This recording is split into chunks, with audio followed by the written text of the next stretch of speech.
Dale Carnegie's rules for success. Number 1, don't imitate others. Learn from others, but do your own thing. Number 2, 4 good working habits. A, clean your desk of all papers. B, do things in order of their importance. 3, solve the problem then and there if you have the facts. 4, learn to organize, deputize, and supervise. Number 3, learn to relax at work and put enthusiasm into your work. Number 4, count your blessings, not your trouble. Number 5, do the very best you can. It's pretty simple, but it's pretty fair. The next one is God's advice about money. Be generous in giving. Place people's needs ahead of profit. Be cautious about countersigning for another. Store up for the future. Be careful about borrowing. Help the poor. Daily reminders to all of us. Happy moments, praise God. Difficult moments, seek God. Quiet moments, worship God. Painful moments, trust God. Every moment, thank God. This is Dalai Lama's message for life, which I think is very interesting. Take into account the great love and great achievements involve great risk. When you lose, don't lose the lesson. Follow the 3 R's, respect for self, respect for others, and responsibility for all your actions. Remember that not getting what you want is sometimes a wonderful stroke of luck. I've got 50 stories of that, by the way. Learn the rules so that you know how to break them properly. Don't let a little dispute injure a great friendship. When you realize you made a mistake, take immediate steps to correct it. Spend some time alone every day. Open your arms to change, but don't let go of your values. Remember that silence is sometimes the best answer. Live a good, honorable life. Then when you get older and think back, you'll be able to enjoy it a second time. A loving atmosphere in your home is the foundation for your life. In disagreements with loved ones, deal only with current situation. Don't bring up the past. Share your knowledge.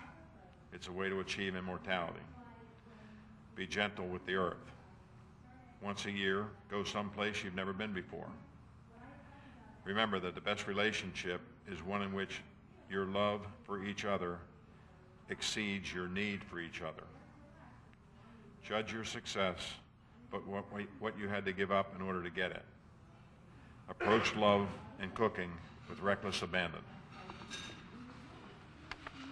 These are kind of my own thoughts, but don't compare to the other ones, but it's something that is meaningful to me. I really believe that in the end, you will be graded on what you gave and how you loved. Think of others. Always put others first. Learn to give at least 10% of your capital and 15% of your time to help others. Write one thank you note daily. Personal thank you note. The person who receives it loves it, but you love doing it. You get more out of it than they do. Think of what you can give, not get. Do the right thing. Always do the right thing. If you have to ask yourself if it's right or wrong, it is wrong.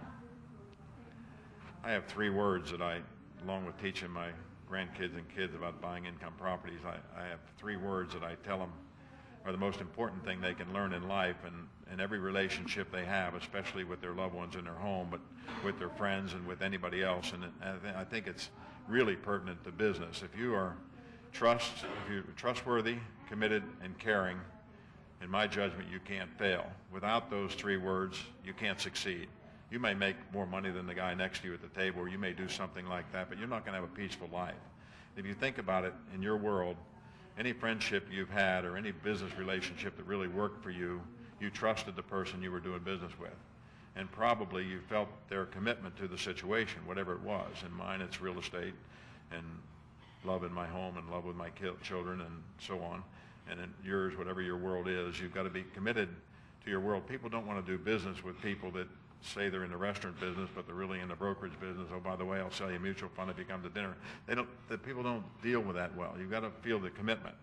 And then you've got to be caring. You've got to be caring enough to accept that things don't always go the way you want them to go, and you've got to be caring enough to adjust to that situation. So if I leave you with nothing else tonight, forget about owning an income property, and hope you do, because you'll be rich one day.